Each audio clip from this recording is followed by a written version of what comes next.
Happy New Year and welcome to the Saints Insider Podcast for Wednesday, January the 3rd. I'm Zach Ewing with Rod Walker, Luke Johnson, Matthew Paris, and it all comes down to this. We got Saints and Falcons Week 18 on Sunday, and Saints need to win, and they need some help to go to the playoffs. And I think that's more or less where we all thought they might be for most of this season, is needing a win in this game, but they do need some significant help, so maybe a little bit below where we thought. Yeah, Rod and I were just talking right before we came on. He's like, what do you think is going to happen? I'm like, I think they're going to miss the playoffs. And they need a lot of stuff to go right. Yeah. In addition to them taking care of business, which I don't think is a foregone conclusion, right? Anytime we think they are going to go out there and get a win, it hasn't seemed to happen. So, there's so much that needs to happen. It is, like, very unlikely that it happens. But, like, look, it's the NFL, right? And crazy things do happen on a weekly basis, so maybe all the right little buttons will push and they'll hit the jackpot and make the playoffs and get a chance to extend their season one more week. Surprise everybody, yeah. Which it would be a surprise if they could win a playoff game. In today's episode, we're going to do a quick recap of the win in Tampa Bay. We'll also talk playoff scenarios, both for the division and the wild card. Go into some improvement on the offensive and defensive lines that's been key in a pretty good December for the Saints. And then we're going to finish with a little New Year's game. Will the Saints 2024 go better than their 2023? And we'll end with that. So Saints Insider is sponsored by Bank Plus. Their banking decisions are actually made here in New Orleans by local bankers who know the community and take the time to know you. From small business to big business, from home loans to bank anywhere technology, Bank Plus is here for New Orleans. Learn more at bankplus.net. Tax season coming up, so got to get your affairs in order. Speaking of which, the Saints seemed to finally get everything in order on Sunday, Rod. That was, I think, given the opponent, given the stakes, the way they played, even with a little fourth quarter slip up on defense, probably their most complete performance by a good margin. Yeah, it was really impressive, and I'm going to give Luke his props because he did pick the Buccaneers, and he's the only one. I picked the Saints. The Saints. I'm sorry. He's the only one that picked the Saints. We all, we thought the Saints were going to be done this weekend, but they played really well. It was an impressive performance. Dennis Allen last week, he talked about why this team had failed, and they had never put all three phases together, and they finally did against a good team. I'm not going to say a great team. I know Jeff and I were talking yesterday about it, and one of the things we thought is that, Tampa sort of had some cushion because they know that, they didn't have to win that game. They just got to beat Carolina this weekend. They're still in the playoffs. And I think the Saints were the more desperate team, and I thought they played like a team that was battling for a playoff spot, and Tampa didn't look like that kind of team. And they had been on that, 4-game win streak, and it finally came crashing down just like Luke said it would. Yeah, and I mean, I think you're right. Tampa wasn't as desperate, but if you put yourself in the shoes of a Tampa fan or player, like, that was the game they wanted to win. They don't want to go on the road and have the pressure of needing to win. Carolina's got nothing to lose. Yeah. I mean, they could have done it at home. The Saints have been, I think in Tampa's eyes, they've been their most hated rival over the last couple of years. It's been down between them for the last 4 years now. They wanted to celebrate on their home field with the shirts and the hats and do it in front of the Saints. But I mean, this is the first time I can really think about this year.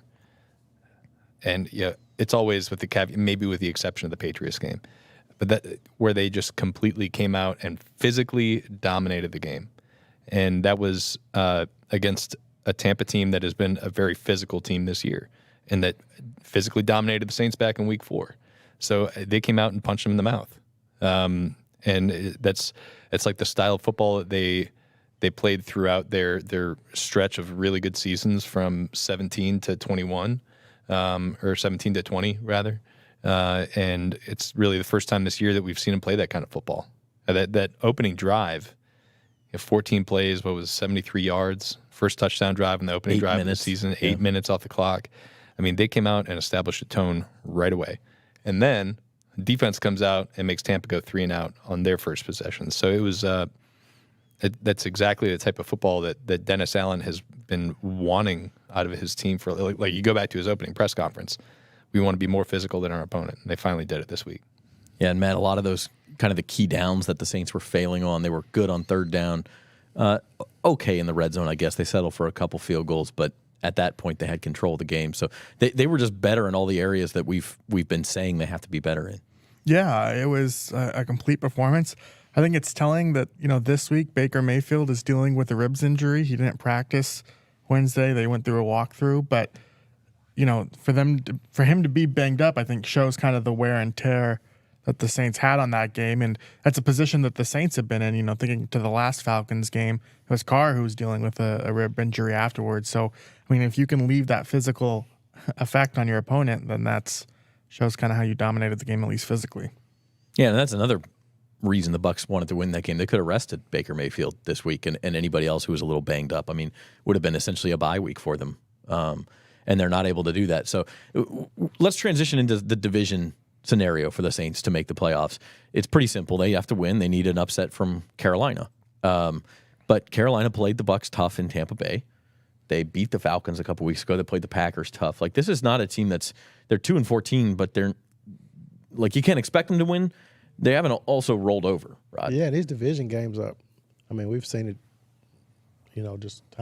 Carolina swept the Saints last season. So when you get to the division play, these games can be close, and I think this game probably will be close, especially if Baker's dealing with an injury. And there'll definitely be some scoreboard watching during this Saints game. I know I'll be definitely tuned in to see what's going on, and it should be a good game. It's not a foregone conclusion that Tampa's going to win this thing. Not a foregone conclusion at all, but a reasonable conclusion, I think. They're terrible. They're really bad. They're 2-14. They are. They've played competitive in some games. Their two wins have come against the Falcons and the Texans. Their two teams are still in the playoff hunt. But I think more often than not, you can expect that team to go out and lose, especially if they're playing out the string on a lost season here. They've nothing to gain with their draft pick next year. It's their owners throwing drinks on fans last week. This is a bad situation for the Saints to be in to count on the Panthers. Panthers could very well win this game. They could keep it close and make things interesting, but I think relying on them to win a game in order to win the division is a really bad place to be in. They'd have to have something really good happen early in the game. That's what I was going to say. If it's 10-0 Bucks after a quarter, it's over. The Panthers are just going to quit. It's human nature. Right. But if the Panthers get out to a lead or it's a close game at halftime, then you kind of get that. Why not? Why wouldn't we want to go out with a win? Let's just kind of throw everything out there. Right, or Bryce Young, they decide, he's taken enough punishment this year. They go to Andy Dalton, someone a little bit more experienced, and it's Andy Dalton saving the Saints' playoffs chances. We talked about that too. I think there's at least half a chance. Bryce Young got banged up in their loss at Jacksonville last week. I don't think. We probably would have heard something by now. Yeah. Today would be the latest we'd hear that they would do that. But let's say he does get banged up again early in that game, then that's certainly a possibility. We could be reliving the Andy Dalton. I can't remember what year it was where he beat a team and sent the Bills into the postseason for the first time in forever, and all the Bills fans donated. How much money do you think? Yeah. No, I don't know. How much money do you think the Saints fans would donate to his foundation? It's probably would not be nearly as much as the Buffalo fans. They'd be like, come on, Andy. Half the Saints fan base, the half that doesn't want to make the playoffs and get a better draft pick. And there are actually some tangible reasons why the Saints would be better off not winning on Sunday, and we'll talk about those in a minute. But the other option to make the playoffs would be the wild card. So if the Bucs do take care of business, but the Saints win, then you move to the 325 window, and they would still be alive. They would need two things to go their way. They need the Cardinals to beat the Seahawks and the Bears to beat the Packers. Packers and Seahawks both favored, but they're both by a field goal. They're both on the road. Oh, no, the Packers are at home, excuse me. But the Seahawks are on the road. Again, not impossible. I don't think it's something you expect to happen. I actually like the chance of that happening more than I like the chances of the Panthers beating the Bucs. But why is that? Because I really don't. I know I said earlier I think it could be a close game, but I just don't think Carolina's really that good. And the Cardinals I feel like the Seahawks all year have been kind of fraudy. Mm-hmm. And then the Cardinals have a lot of skins on their wall for a 4-win team, beating the Eagles, beating the Cowboys. Steelers. They beat the Steelers. They played close in a number of games. They're a pretty feisty team. And obviously they have Kyler Murray at quarterback now instead of Joshua Dobbs at the beginning of the year or Clayton Tune, the rookie from Houston. So they're a lot better than a typical 4-win team. And then the Bears, I think the Bears are 5-2 since the Saints beat them. And Justin Fields has been playing really, really good football. So I think Rod's right. I think the chances of getting a win and then having those two sub 500 teams help you out in Week 18 is probably better than having the Panthers beat the Bucs. Yeah. So if the Saints do win the wild card, and the Bears, by the way, remind me of last year's Lions quite a bit, where they're getting it together, and it's going to be too late to make the playoffs this season. But that's a team to look out for in the NFC next year. Last year's Lions who beat the Packers in Week 18. That's right. Yeah. And the hardest part of this might be the Saints beating the Falcons, because the Falcons still have a shot too. I mean, Yeah, we haven't even talked about that. Yeah, The Falcons. It's not like they're playing. That's the ultimate chaos scenario right there, where all teams are below 500 and the Falcons win a 3-way tie. That's the only way the Falcons can make the playoffs, is winning a 3-way tie at 8 and 9. Falcons can't win the wild card, but if they win and the Panthers win, then it's the Falcons who win the 3-way tie, and they get to be the 4 seed, which would just be the final twist in a season that's been full of them. So, and Buccaneers also can't win the wild card, so they have to win to get in. yeah, if the Saints win the division, they're most likely at home next weekend against Philadelphia, because at this point, all Dallas has to do to push Philly to the wild card would be to beat Washington. Matt, which It's happening. yes, let's be honest. Let's ask our Washington expert. Yes. And so that the Saints would have a home game. If they win the wild card, they'll be the 7 seed. They'll be on the road, and it would most likely be at Dallas. Assuming Dallas wins that game, they're the 2 seed. So one of those is clearly easier once you get into playoffs. But I think at this point, the Saints, you just get in, just get in and see what happens. Don't let them in. That's what Jonathan Abrams said. Yeah. Right? Yeah, Jonathan They better Abrams not let us in. If they got in and play the Eagles, I mean, the way the Eagles are playing now, I mean, I think the Saints. I mean, well, that's that until Nick Sirianni's like, oh, it's the Saints. Hey, Jalen, just go run about 25 times in that game. That's a conversation for next week. But the Eagles seem very vulnerable. If that's, That's not a conversation for next week. We're not going to be talking about that next week. Hey, don't look ahead, Zach. One game at a time. Well, it is actually a 1-game season. Actually. And speaking of that, the other part of this is there's like pretty big draft and schedule repercussions from this game too. The Saints win and make the playoffs, they're going to be drafting in the 20s, and if they go any further in the playoffs, it's even lower than that. If they win, I'm sorry, if they lose, Matt, you were looking at this, you're going to write a story about it. They could potentially, it's not very likely, but they could draft as high as number 9 if they lost this game Sunday. That's correct. It's a less than 1% chance, but I believe the scenario is you need Carolina to beat Tampa, you need Las Vegas to beat Denver, Minnesota to beat whoever they're Detroit, and Chicago to beat Green Bay, and the Saints to lose. So you need that 5-way parlay to hit. But I mean, like, I think, right or wrong, and we can have our own opinions on this, but I kind of feel like there are definitely fans out there who'd be happier with the number 9 pick than they would be with a playoff berth. Oh, definitely. I mean, you look on Twitter, I mean, there were fans upset that the Saints beat Tampa Bay last week. So, a lot of fans are thinking more draft pick than meaningless playoff hopes where you're just getting in and probably aren't going to make a Super Bowl run, despite me saying that they got a shot against the Eagles if they get there. They're saying that now until they pick a defensive end from Towson, number 9 overall. Right. Man. It's really all about Jaden Daniels and some other quarterback. Like, fans, that's all they're talking about. They want Jaden Daniels, and I don't think 9 would be high enough to get him. I think you'd have to trade up. But here's the thing though, if you are at 9 or in the top 10 or even top 12, it's a lot easier to move up to number 5. Sure. Than it is to move up to number 5 if you're sitting at like 22 or 23. So, like, if fans are really thinking about the Jaden Daniels thing or another quarterback, whatever, it's a lot easier to get there from like a top 10 pick. It's like basically impossible. And Mickey's had this conversation over and over and over again every year, because every year he's trying to trade up. Yeah. Although not for a quarterback. That's right. It's never been for a quarterback. Michael Penix looked pretty good in the Superdome on Monday night too. He was impressive, man. I mean, obviously he's a little older and has some injury issues, and people question his delivery. I guess it's kind of Tebow-ish. Tim Tebow-ish, yeah. But I mean, he was throwing some darts, man. It was really impressive to see. I mean, every time Jeff and I were sitting beside each other, and every time he make a throw, we just looked at each other like, whoa. Like, I mean, we haven't really seen those throws in the Superdome this season. Yeah. Lefties always, their delivery always looks weird to me when a left-handed throws the ball, so that may be part of it. I don't know. We'll see, but that's one consequence of winning or losing, and then the other one would be the schedule. If the Saints do win the division, you throw the Ravens and 49ers into a schedule that's already going to include Chiefs, Cowboys, Eagles. And you'd also add the Lions, where if you finish second or third, you're getting the Rams or Seahawks, you're getting the Packers or Bears, you're getting the Browns. I mean, maybe it's not a huge difference. Yeah, it's probably not a huge difference, but it is a difference. And it's in either way. I mean, next year's schedule is going to be a little bit of a comeuppance for this year. Yes. Yes. They had a terrible schedule this year. God, it was bad. And they're 8-8. And not only that, but they caught breaks. Like, they didn't have to face Anthony Richardson. They didn't have to face Justin Fields. They didn't face Kirk Cousins. Kirk Cousins was on a heater, man. Yeah, or Justin Jefferson. And then when they went to New England, the Patriots just lost their top two defensive players, Matthew Judon and Christian Gonzalez. So it's like, not only was the schedule easy on paper, but it got easier as the season went along. So Saints have no excuses. They've put themselves in this position.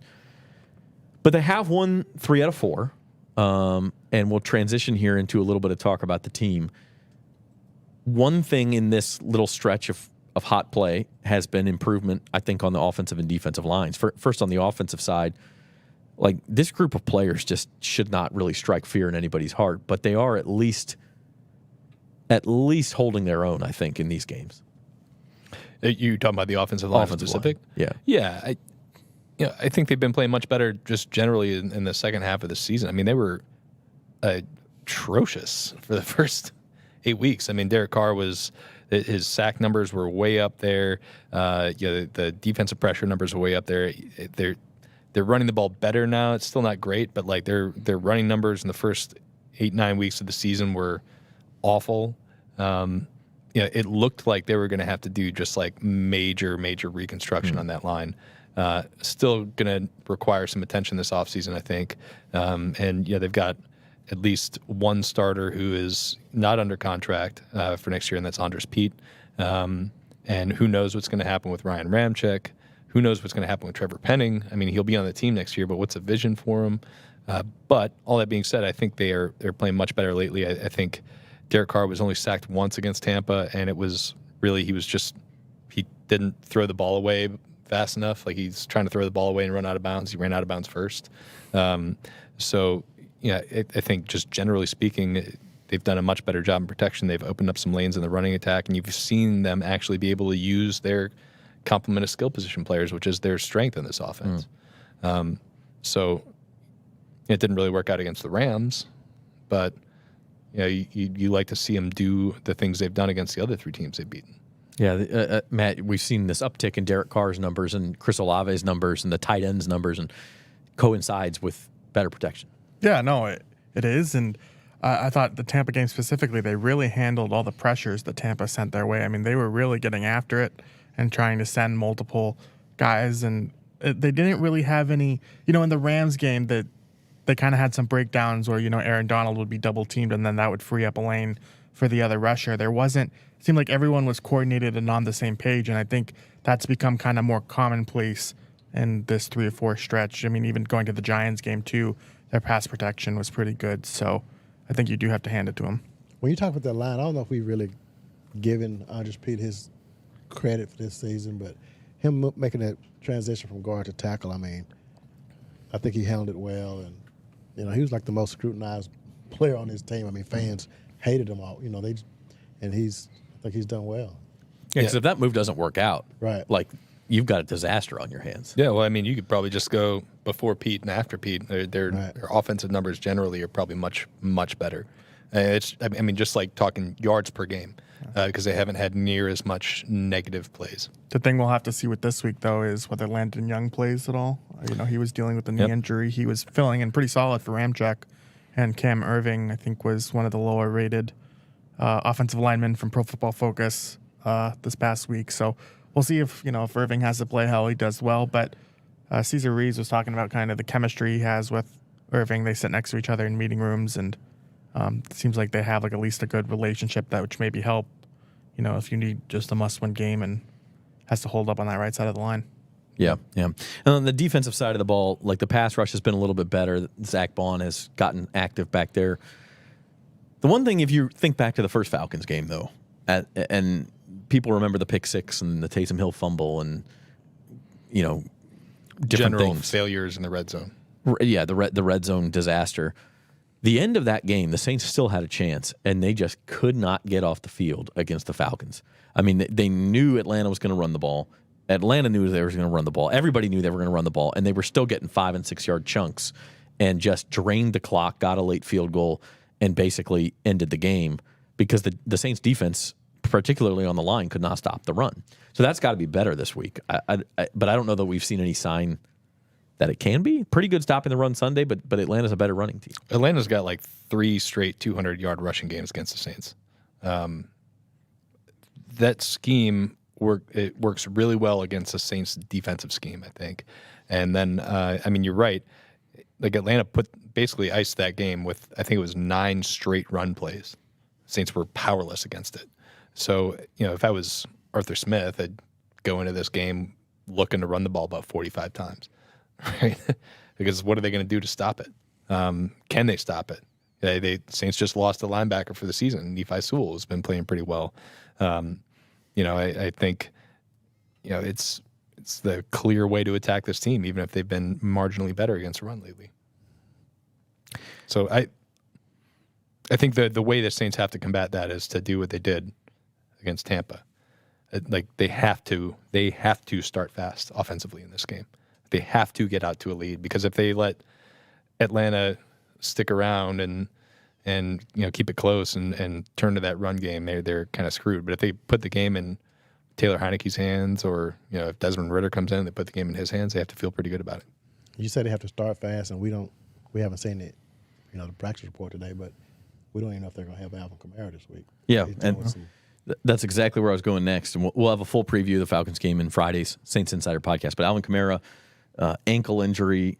Did anybody really see the play on which it happened? He just kind of... I actually saw it because, I didn't make the trip, so I'm watching on TV. But, it was pretty evident that he hurt his ankle. It was like one of the last plays of the first half. It was like with 109 left or something like that. His ankle got bent pretty badly. And so he went to the locker room early, right before halftime, came back out with the team. Then he went back to the locker room in the second half. So, it looked like he wanted to see if they could get it right, but they clearly couldn't. But it was an obvious ankle injury.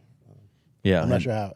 We don't know the severity. We don't know the severity. We haven't seen an injury report yet. But Jamal Williams, the man runs hard.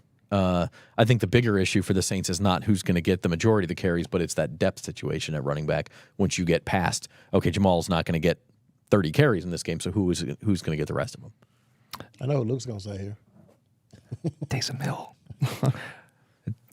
I read about this last time they played. Taysom has awesome career numbers against the Falcons. I think he had a pretty good game against them last time. It didn't work out. Obviously, the fumble is part of that, but he has killed them over his career. Like, destroyed them in every single way possible. He's got like 145 passer rating against those guys. Yes, this is the Taysom Hill week. Time to use him, Pete. Come on, Pete. You got it. Kendry Miller sighting? Yeah, I was going to say that's Kendry Miller's music. I think I'll rely on Taysom Hill. Well, I think they would too, but you never know. His ankle injury has kept him out, 7 games now? Yeah, 7 straight. Talking about Kendry. Kendry Miller, and he was maybe going to go last week, but then wasn't in the position to, and he was inactive again. It's a lot to ask of a third-round rookie to come in and save your season. I think, Taysom obviously a factor, but I think this is a game where they need Jamal Williams to really step up. He rushed for 1,000 yards last season, and I know they're using him in a different role this year. He's more of a short yardage back for New Orleans, but you would still like him to really get after it. But that's what we're talking about, is the Saints haven't been able to really run the ball this year. Yeah, I think he's struggled with their blocking issues, and he needs a little bit more room to run to really be effective. I think he's averaging something like 3.1 yards per carry this year. So great. No, they need more out of him, and they need more out of Kendry Miller, he's got 83 rushing yards going into the final week of the season. MIA all year, pretty much. Yeah. So, but that's why I think this has to be a big Taysom game. You get Jamal his 15 to 20 carries, but you get Taysom 9, 10, 11 carries in this game. Like it has to happen. It has to. All right. Full preview of the game coming on Friday. This is the Saints Insider Podcast. It's brought to you by Bank Plus. Subscribe to the channel below if you're watching on YouTube. And if you're not, go to YouTube and subscribe to the channel, and you get you can sign up for notifications, get all of our videos, post-game shows, all of that stuff. So also hit the like button for us. We appreciate that. Tell your friends, all that good stuff. Going to end today's podcast, since it's our first Saints Insider of 2024, with this question. I think everybody kind of agrees 2023, the calendar year talking, not a great year for the Saints. It started with this game that didn't matter. Their draft class has not been great. They were able to sign Derek Carr, but the season, as we've mentioned, has not lived up to expectations against a weak schedule. So we'll say 2023, not a great year for the Saints. 2024, we'll start with you, Rod. Better or worse for the Saints than 2023? I'm going worse for sure. That's not even. I'm not even having to. Yeah, no doubt it'll be worse. I just think that, and we've talked about the schedule.